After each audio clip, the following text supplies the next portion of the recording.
This is going to be a full 50-hour review of the YZ250X 2023 model. I'm going to let you guys know, is it a good bike? What has happened to this bike? Have I had any problems with this bike?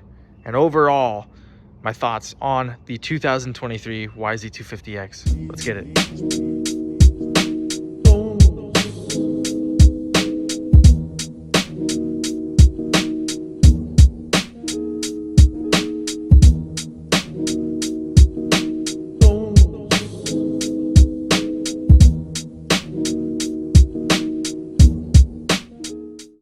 So starting off, let's just verify.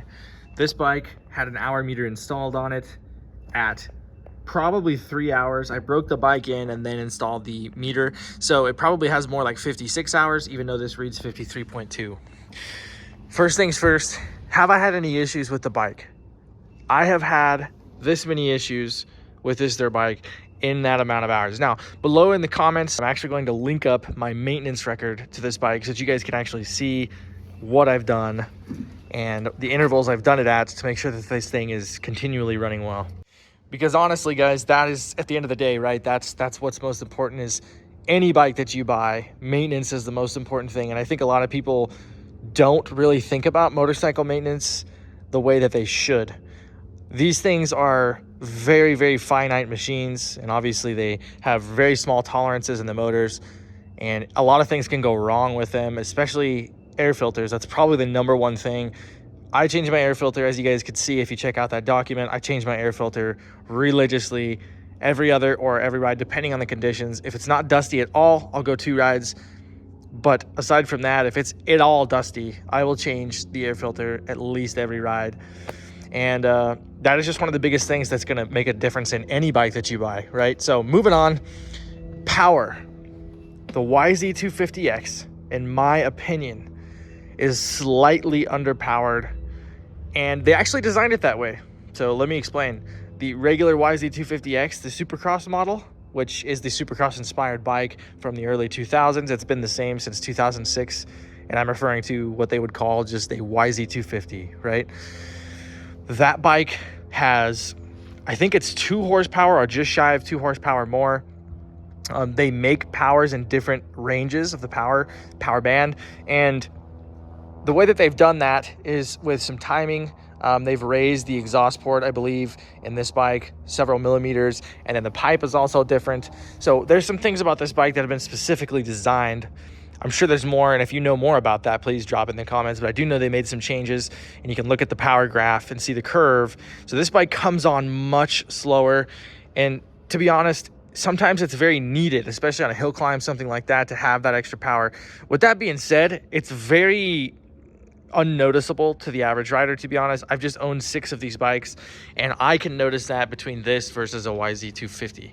That being said, this bike has a ton of power, and I'm not trying to underrate it by any means. Also, I have installed an 11-ounce flywheel weight on this bike from TMV. That's the only thing I've done to the entire bike. Other than that, the bike is stock aside from gearing, but I would still consider that, you know, mostly stock, because there's no performance mods on this bike other than the flywheel weight, which is a must for this bike. If you're going to buy one of these bikes, you have to put a flywheel weight on it. If you don't, these bikes tend to have a very aggressive power curve, and that just smooths that power curve out. So if you're riding tight technical stuff, this bike's going to want to just jump out of your arms, and it's also not going to want to putt around at all, right? So it's got that sputtery low end where it's kind of sputtery, and then as soon as you lay into it, this thing just wants to freaking rip. So in order to combat that, the bigger the flywheel weight, in my opinion, the better for these bikes. I don't think the small GYTR flywheel weight makes that big of a difference, in my personal opinion.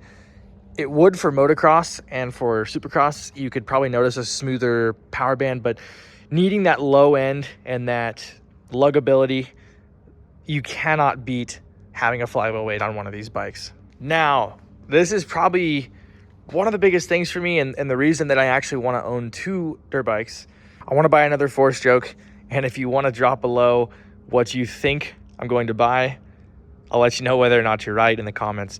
But I want to buy another 4-stroke, and the reason that is, main reason that I want to buy a 4-stroke, is simply because the suspension on this bike is terrible. And it has nothing to do with 2-stroke or 4-stroke, right? It's just I want a modern 4-stroke dirt bike for motocross specifically, because this bike is not a dual purpose bike in my personal opinion. Now, can you ride this bike on a motocross track? Can you ride it on a supercross track? Yes. You could probably not ride this on a supercross track, to be honest, if you're a very serious rider, if you're at all advanced level supercross. That being said, you could putt around on one and, you know, do most of the jumps and everything. But the suspension is extremely soft, even with the clickers all the way in. Now, I weigh 189 pounds, and so I have not resprung the suspension, which would probably help. But honestly, even resprung, guys, this is just, it's extremely, extremely soft. Everyone that's ridden it has said the same thing. I'll go to the track and people are just like, man, that thing looks extremely soft. It's a very harsh feeling in your hands when you're landing off of jumps. I am a intermediate, I guess, B-class rider at most motocross events, bottom of the A-class. So if I were to race an A-class race, I'd be probably mid-pack to the bottom, or top of the B-class. So that's kind of my experience level. So take that as you will and apply it to yourself. However, I personally do not think this bike should be on a motocross track for more than just the casual rider that's just kind of putting around. Now, that being said, if you don't enjoy motocross a ton and you would rather ride trails, this is the bike for you, and that's why they make them. The suspension on this bike is made and is an absolute dream to ride on trails. And obviously they designed it that way, right? So this bike is made for off-road. It's made for trails. It's made for technical things.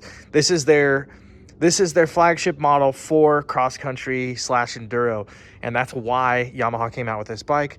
So keep in mind, all of the changes that were made to this bike are going to be specific to cross-country, specific to hard enduro. So this is your bike if that's what you're looking to do.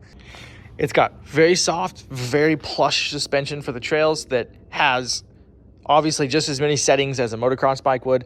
The valving is a little bit different in the suspension, and it's very noticeable in a very good way. Now, if you're a little bit heavier like I am, I'm about 6 foot and I weigh about 189 pounds, you're going to want to get your suspension done probably with this bike. And what I mean by that is you're going to have it resprung.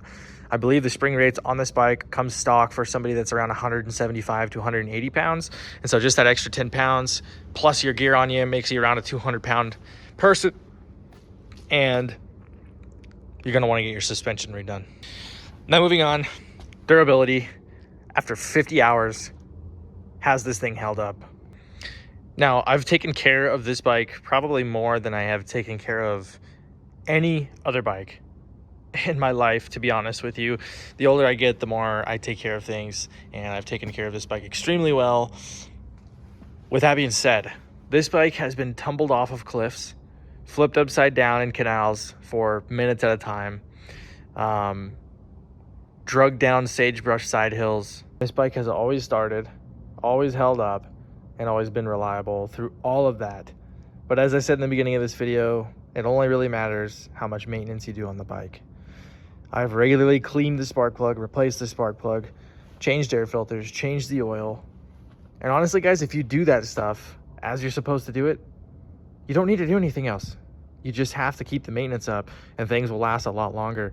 Now, I'm at 50 hours on this bike. I haven't tested the compression, but I honestly have not felt a loss of power whatsoever. I have noticed the clutch has gotten a little bit weak, but that's because if you watch a lot of my riding, I do a lot of tighter technical stuff and a lot of slow wheelies, things like that.